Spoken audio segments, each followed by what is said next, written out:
We'll begin by setting the scene for you. Mount Everest, 29,028 feet. 6 days ago, 31 people on different teams were racing to conquer the summit. But down at Camp 2 and 3, the members of a documentary crew decided not to go up. They're the people who make the gorgeous IMAX movies. They took this footage 2 years ago. They didn't go because they were worried about the congestion of climbers who seemed to be moving too slowly. And they were also worried about something else, the wind roaring like a 747. This is a storm from another expedition in the late 80s. At 3 in the afternoon on May 10th, in a split second, one like it hit again. Snow being driven horizontally, winds they've estimated from 60 to 80 miles an hour, in the dark. You're listening to the voice of Dave Brashears on the telephone with me today. Brashears, who has savored the good times in climbing, also knows the terror when your blood leaves your extremities and frostbite begins.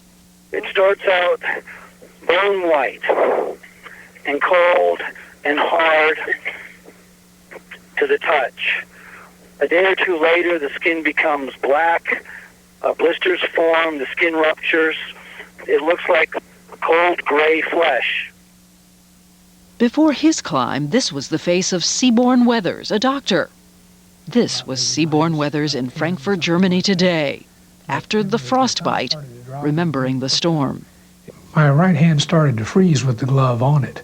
Weathers, who stopped just short of the summit, was on his way back down the mountain, but says he couldn't even see his own feet and started to lose his way. The only thing I could remember at the time was knowing that I had to stay awake and keep moving and generating heat, because if I slipped away, I might not wake up. Unfortunately, I slipped away.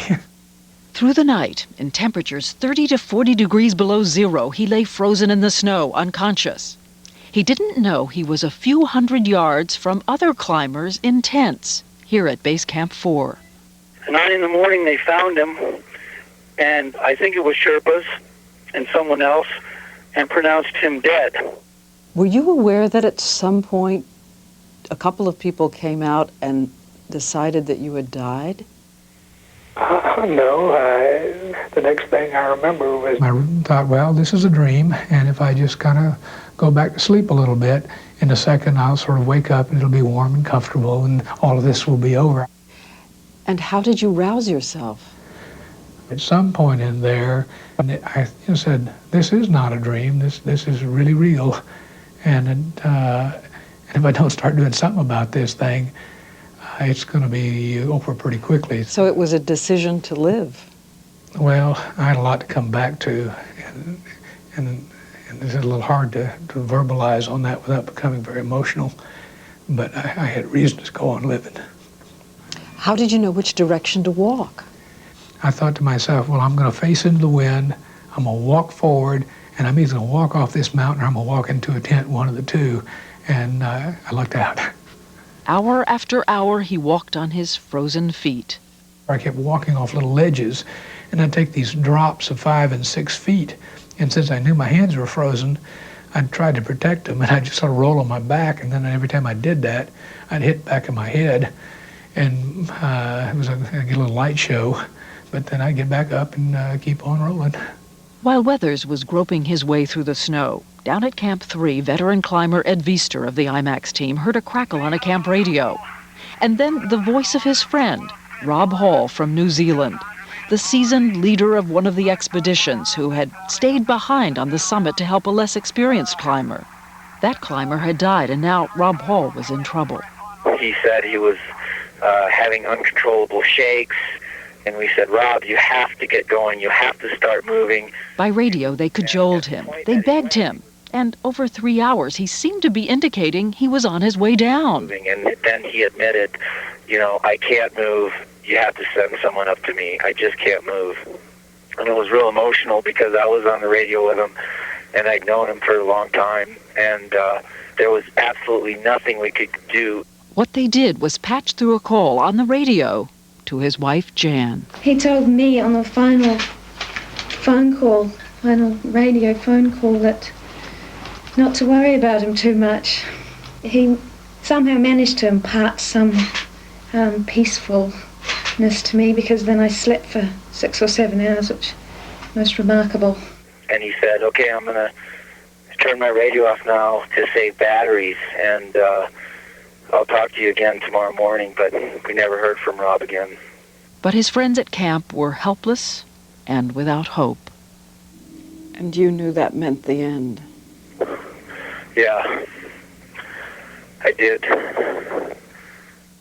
Meanwhile, back at 26,000 feet, Dr. Seaborn Weathers, his friends call him Beck, thought there was a shape ahead.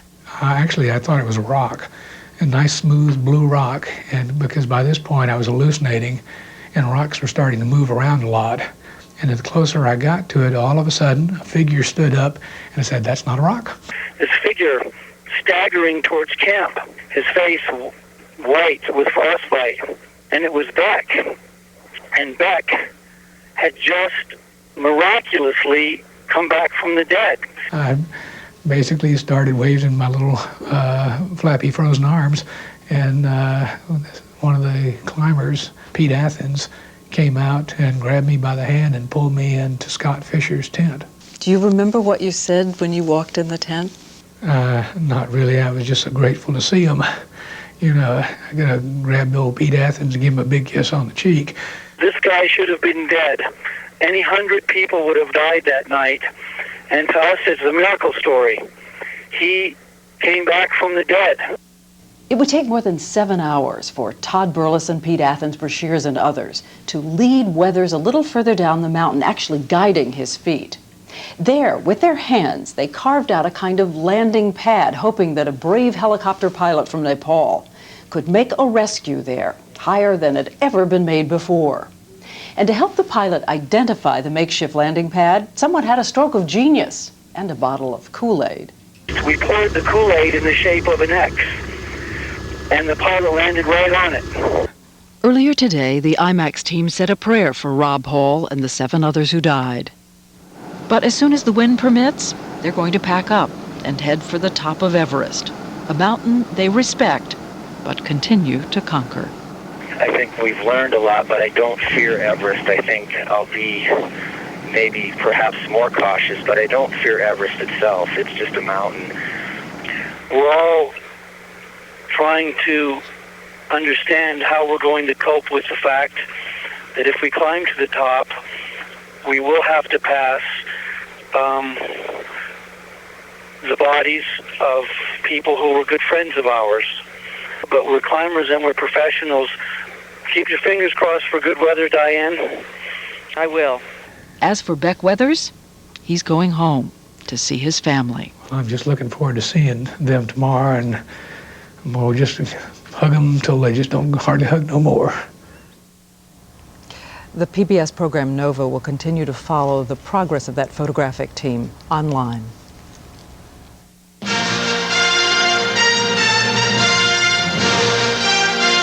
Could cosmetic surgery bring out the real you?